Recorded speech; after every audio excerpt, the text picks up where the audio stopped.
In this episode of Home Theater Geeks, I answer a listener question about 3D TV. Is it gone for good?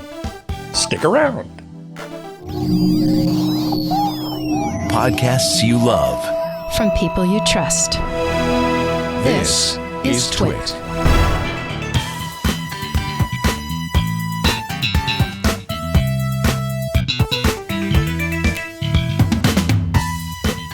Hey there, Scott Wilkinson here, the Home Theater Geek. In this episode, I answer a question from Rabbe Sandelin from Helsinki, Finland, who asks, I'm a movie collector and film buff, and I have a lot of classic 3D movies in my collection. To me, 3D is just as interesting and important as early color, early sound, and different aspect ratios. Definitely not just a gimmick. Unfortunately, my LG TV is getting a little long in the tooth, and I would also like to buy a bigger TV. However, there are no new TVs with 3D capabilities, and the manufacturers' websites make no mention of 3D, like it never even existed. Some projectors do have this capability, but that kind of setup is not possible for me at the moment. Have you heard anything about new 3D models, perhaps coming out in your discussions at trade shows or with other industry insiders? Well, Rabbe, that's a great question. The bad news is that I know of no plan to bring 3D back to flat panel TVs. It was all the rage, as you remember, and you have an example of it. But then it disappeared, and it was gone. That feature's time has come and gone, I'm afraid, at least in flat panel TVs.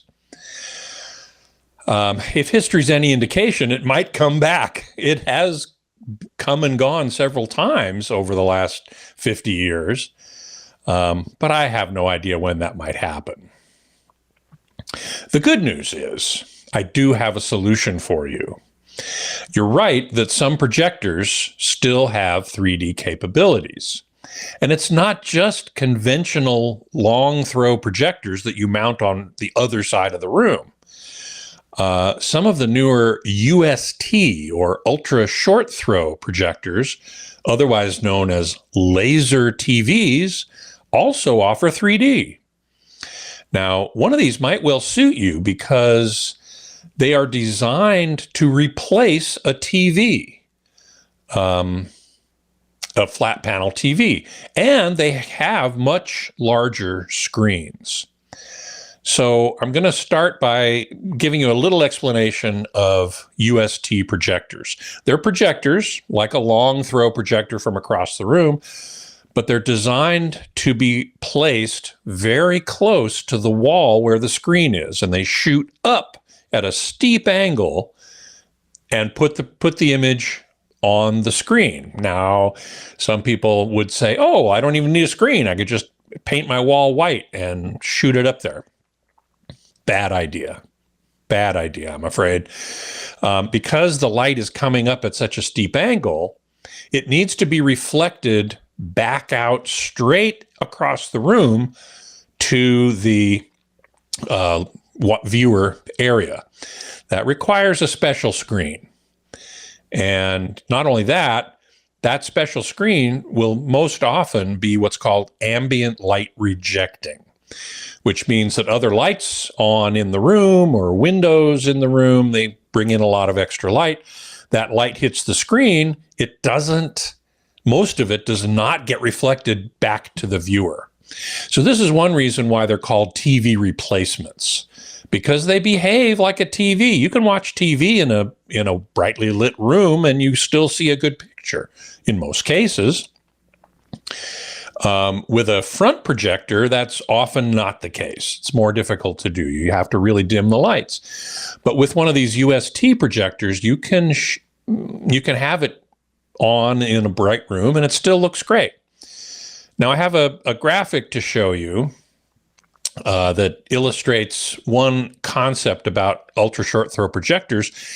This shows you a short throw projector, gives you the dimensions of the projector itself, and how far away from the wall it needs to be in order to produce a picture of a given height. It also tells you how high the bottom of the screen must be from the level of the projector in order to have the screen filled with the image.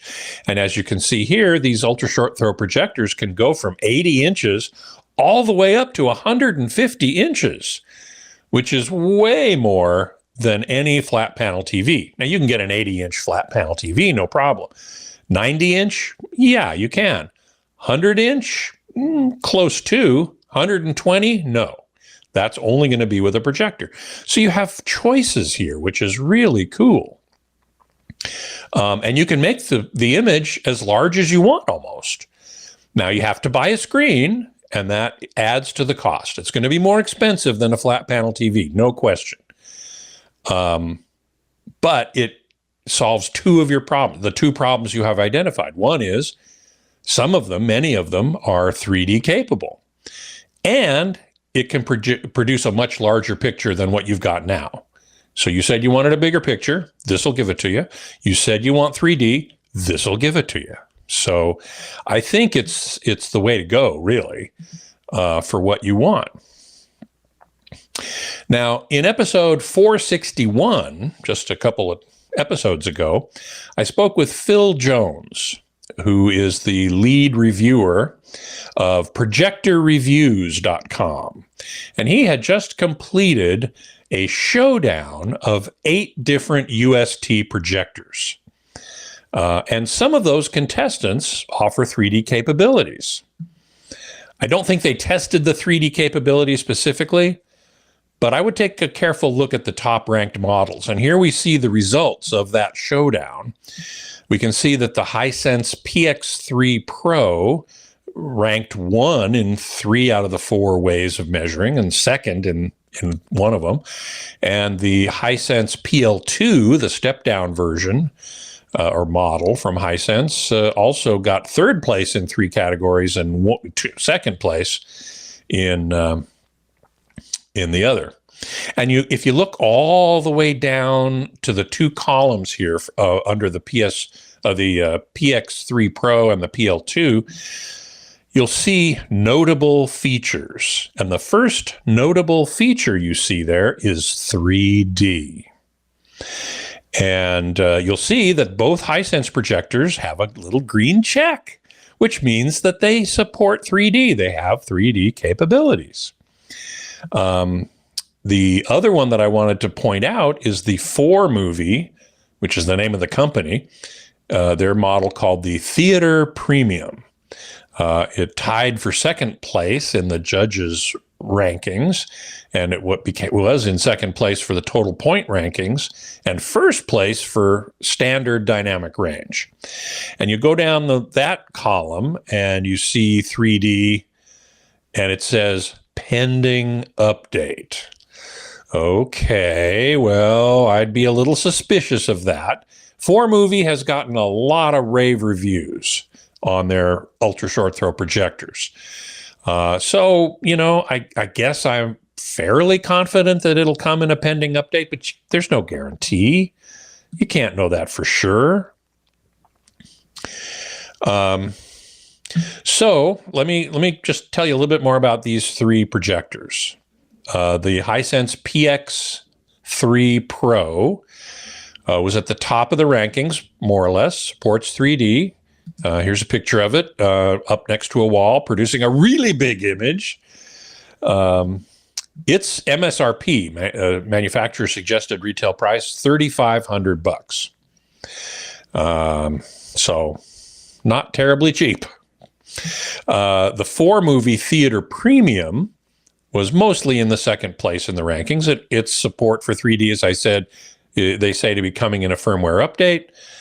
Its MSRP is $3,000. And like I said before, I'm not sure I'd trust that 3D will definitely be added in a firmware update.